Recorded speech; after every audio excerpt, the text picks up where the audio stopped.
thiên khlang ấy về năm rẻ mình là nó thấy trên giá nhiều mau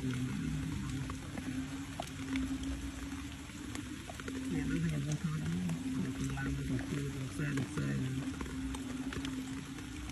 dùng cái tầm làm vậy thế ta dùng cái làm nó khô thôi mình đã cầm thì